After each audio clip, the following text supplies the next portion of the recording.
Di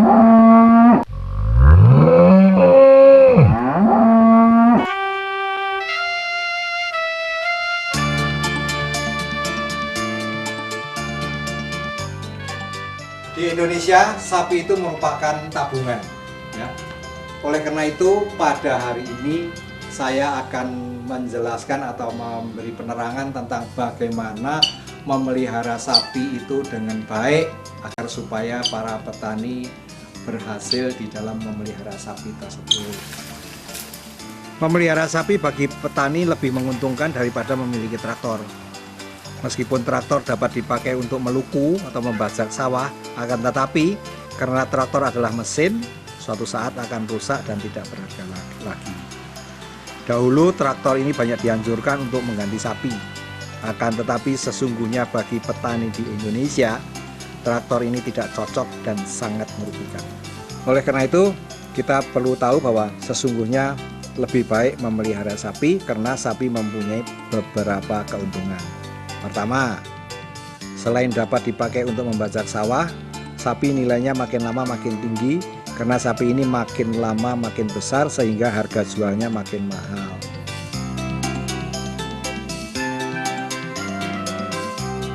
Kedua, sapi dapat berkembang biak atau beranak sehingga jumlah sapinya makin lama makin banyak.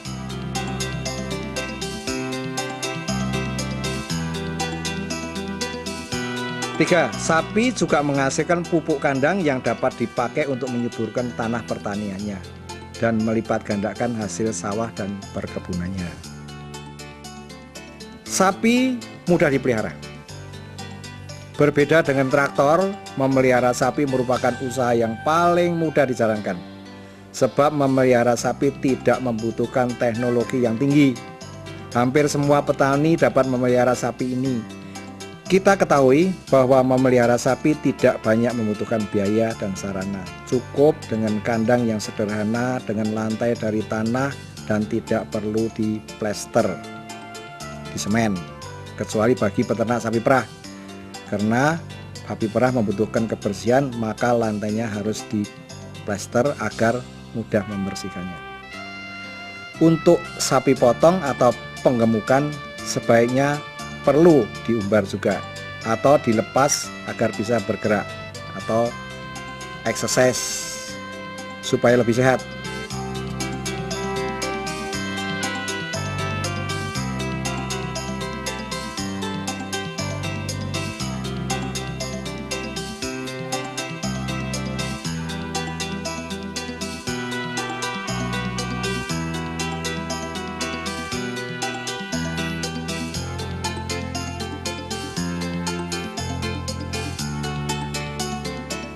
Selain itu, ada satu masalah lagi yang pada umumnya tidak bisa ditanggulangi oleh para peternak. Satu masalah yang sangat serius, yaitu penyakit menular seperti AE atau penyakit mulut dan kuku, penyakit antrak, penyakit TBC, dan lain-lain penyakit menular. Akan tetapi untuk masalah penyakit menular sudah ditangani oleh Dinas Pertanian dan Peternakan dengan diadakannya puskeswan di beberapa tempat, sehingga penyakit ini bisa ditanggulangi oleh dinas tersebut. Yang terpenting di dalam beternak sapi adalah pakan. Jadi di dalam memelihara sapi, masalah yang penting yang harus diatasi sendiri oleh peternak adalah masalah pakan. Bagaimana para peternak harus memberi makan sapinya agar supaya tetap sehat, tumbuh cepat, dapat berkembang biak, dan menjadi banyak. Sebagai patokan dalam memberi makan pada sapi, komposisi atau susunannya adalah sebagai berikut. 80% adalah hijauan, ini bisa berupa rumput, rumput gajah, batang dan daun jagung, daun lamtoro, daun turi, rendeng atau daun kacang tanah. Dan banyak saya lihat mereka juga hanya memberi hijauan yang berupa damen atau pada batang padi. Kemudian 20%-nya adalah konsentrat atau makanan yang disebut makanan penguat. Ini bisa beli di toko-toko makanan ternak.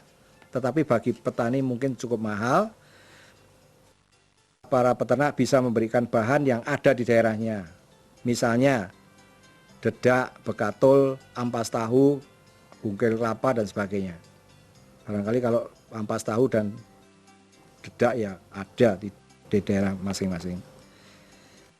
Saya coba memberikan contoh sebagai berikut. Untuk sapi dewasa, tiap hari seekor sapi membutuhkan 40-50 kg hijauan, 2-5 kg dedak atau bekatul, 3 kg bungkil kelapa atau bungkil kedelai, dan 1-2% mineral, yaitu 10-20 gram atau kurang lebih 1 sendok makan tiap 10 kg makanan kering tadi. Untuk mudahnya, pemberian pakan pada sapi tiap hari adalah banyaknya 15-20% dari berat badannya. Dan sapi kereman atau sapi potong ini biasanya paling sedikit membutuhkan 6 bulan untuk bisa dijual dan dapat keuntungan. Setelah sapi dijual, dibelikan lagi sapi yang masih muda atau sapi yang kurus, yang murah harganya, dan kemudian dipelihara dan digemukkan. Hanya saja kalau memberi sapi yang kurus harus hati-hati, sebab mungkin saja menderita sakit atau sakit cacingan, dan perlu sekali sebelum dipelihara itu diberi obat cacing lebih dahulu. Berbeda dengan unggas dan babi, maka sapi, kerbau, dan kambing termasuk hewan memamah biak atau ruminansia, di mana hewan ini mempunyai lambung berganda yang dapat mencerna selulose dan dapat membentuk asam-asam amino atau protein dari mikroorganisme dalam lambung dan dapat mensintese vitamin seperti vitamin B kompleks, vitamin K, dan vitamin B12. Maka untuk sapi bukannya vitamin tetapi mineral yang harus tersedia di dalam ransumnya. Ini disebabkan karena hewan memamah biak tidak dapat membentuk mineral dalam tubuhnya. Jadi dalam ransum yang diberikan sapi harus tersedia mineral. Kekurangan mineral dalam ransum akan menimbulkan berbagai macam penyakit seperti anak yang lahir cacat, pertumbuhan terganggu, sapi jadi kerdil, produksi susunya berhenti.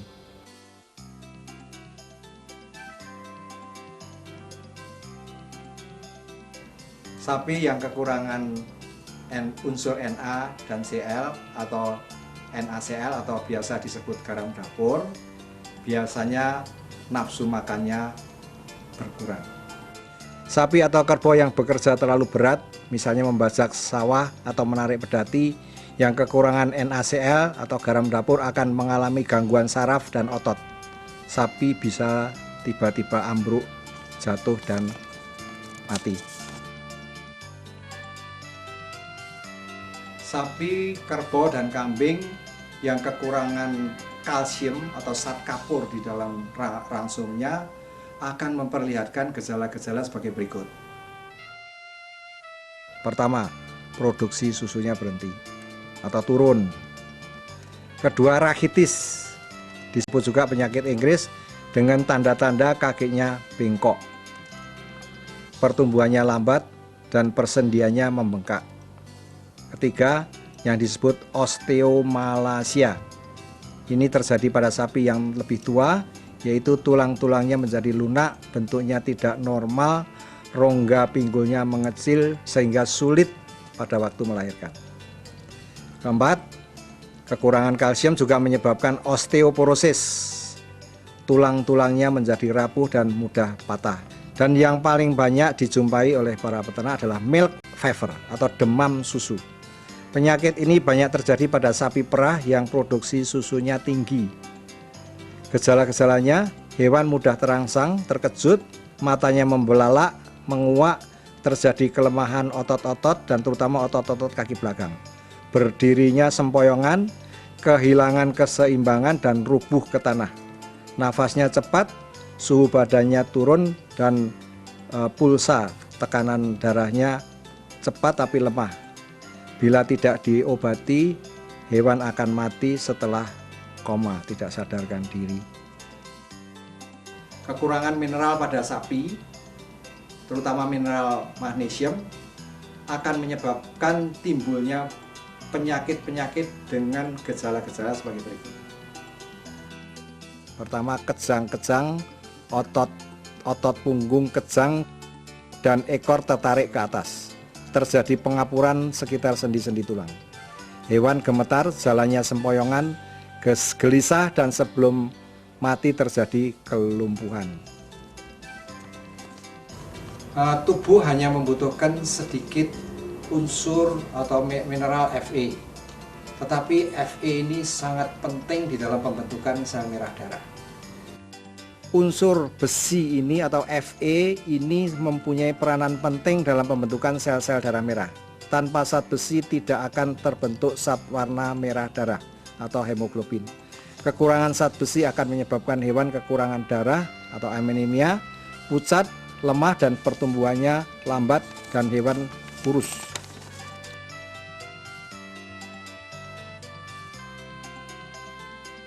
Fosfor, kekurangan fosfor umumnya gejalanya hampir sama dengan kekurangan kalsium atau zat kapur. Hanya di sini perbedaannya, sapi yang kekurangan nafsu makan timbul kelainan nafsu makan. Hewan suka makan benda-benda di sekitarnya, misalnya seperti kayu, pakaian, kandang, ya, kayu di kandang dan sebagainya itu dimakan. Dan di samping itu juga sulit memberikan keturunan, atau bunting atau beranaknya sulit. Produksi susunya juga berhenti. Kekurangan unsur atau mineral makan pada sapi itu menyebabkan dewasa kelaminnya terlambat. Dan teristimewa pada sapi betina itu ovulasi atau lepasnya sel telur itu tidak teratur, sehingga sapi itu tidak mudah menjadi bunting pada waktu dikawinkan. Ini sering terjadi pada sapi-sapi peternak, dikawinkan beberapa kali tidak jadi. Ini mungkin juga salah satu sebab adalah kekurangan makan tadi. Kuprum atau zat tembaga. Tembaga sangat diperlukan dalam proses pembentukan sel darah merah. Mineral tembaga ini juga dibutuhkan untuk pigmentasi dari rambut, bulu binatang, dan wol. Kekurangan zat tembaga akan menyebabkan beberapa macam penyakit, yaitu kekurangan darah atau anemia, depigmentasi rambut atau rambut yang berwarna hitam menjadi tak berwarna, otot-otot tidak terkoordinasi sehingga langkahnya tidak normal, jalannya sempoyongan dan jatuh, bentuk tulang-tulangnya tidak teratur dan bengkok-bengkok, anak sapi atau pedet atau anak domba, kambing yang baru lahir tidak dapat berdiri, yaitu kalau kekurangan tembaga tadi. Kekurangan unsur yodium pada ransum sapi akan menyebabkan gangguan produksi hormon tiroksin. Dan salah satu gejala umumnya adalah pembesaran kelenjar gondok, biasa disebut penyakit gondok. Pada sapi betina terjadi gangguan perkembangbiakan. Pada sapi muda timbul gangguan pertumbuhan. Induk sapi akan melahirkan anak tanpa rambut, lemah, dan tidak dapat hidup terus, atau anak yang dilahirkan dalam keadaan sudah mati.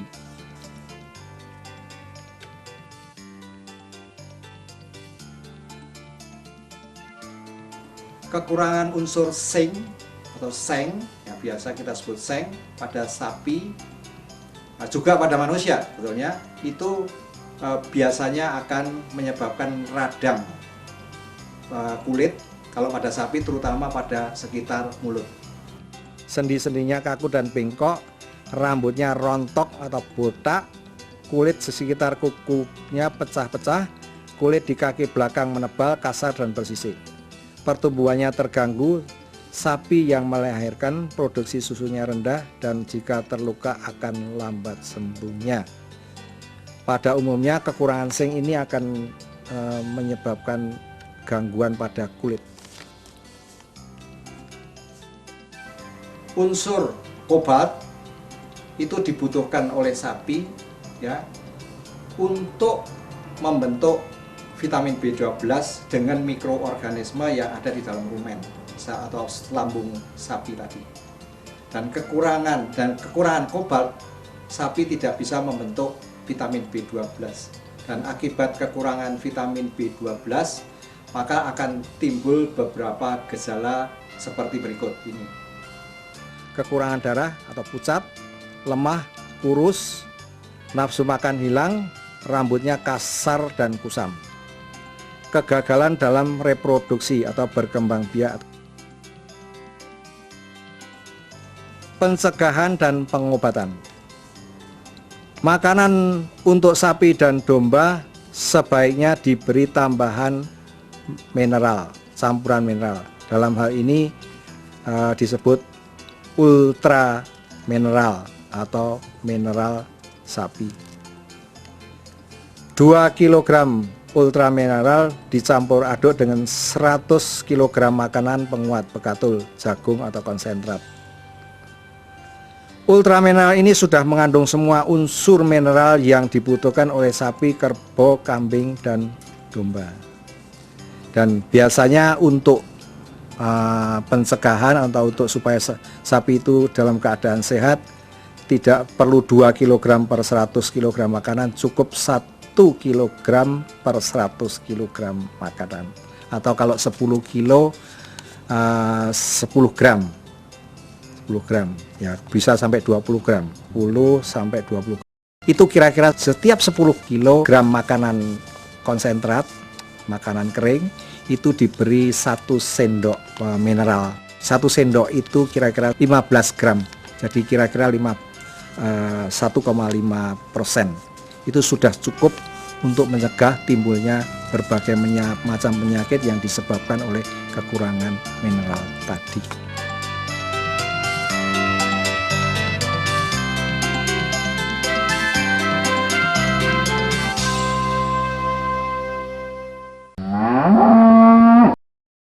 Produk obat untuk ternak sapi. Datilan membasmi cacing pada anak sapi, menambah nafsu makan, anak sapi lebih sehat dan cepat gemuk. Mencegah kematian pada anak sapi di bawah umur 3 bulan akibat cacingan. Efektif membasmi cacing dengan segera. Peno Plus, obat cacing yang efektif khusus untuk sapi, babi, kuda, kambing, dan domba. Gejala cacingan: pucat, kurus, bulu kusam, rahang bengkak, mencret, dan pertumbuhan terhambat. Gayemi membantu pencernaan dan menambah nafsu makan. Ternak menjadi sehat, tenaga tarik bertambah, dan daya tahan terhadap penyakit. Doko menambah nafsu makan dan membantu pencernaan. Ultra mineral, mineral campur makanan diberikan setiap hari, membantu pertumbuhan dan kesuburan induk, mencegah penyakit kekurangan mineral, antara lain kelumpuhan pada sapi, kambing, dan domba, memperbanyak produksi air susu. Mineral Block, garam mineral jilat untuk dipasang di kandang, berfungsi mencegah penyakit kekurangan mineral, antara lain kelumpuhan, produksi susu merosot, dan lain-lain. Bancar membantu memperbanyak dan memperlancar produksi air susu induk hewan, membuat induk dan anak tetap sehat, dan menambah nafsu makan. Pil sehat menambah nafsu makan, menambah tenaga hewan angkutan atau beban, dan sapi karapan atau pacuan, mempercepat pertambahan daging hewan kereman sehingga lebih gemuk, berat, sehat, dan tahan terhadap penyakit. Penting untuk sapi tarik dan pejantan agar lebih kuat dan sehat. Pil kembung mencegah dan mengobati sakit kembung dan menambah nafsu makan. Gejala kembung: perut besar, kerot-kerot, susah jalan, kadang-kadang ambruk, berbaring satu sisi, sulit bergerak, dan kemudian mati. Bobot, vitamin untuk menguatkan kebuntingan dan mencegah keguguran. Penting untuk sapi bunting agar mudah melahirkan dan anak yang dilahirkan tidak cacat dan sehat. Skabik, menyembuhkan gudik, gatal-gatal, skabies, dan penyakit kulit lainnya pada kambing dan sapi. Pil mencret, efektif mengobati dan menghentikan mencret dengan cepat, memulihkan kondisi hewan setelah sembuh dari mencret, serta menambah nafsu makan. Tersedia di toko ternak, poultry shop, dan KUD terdekat di kota Anda.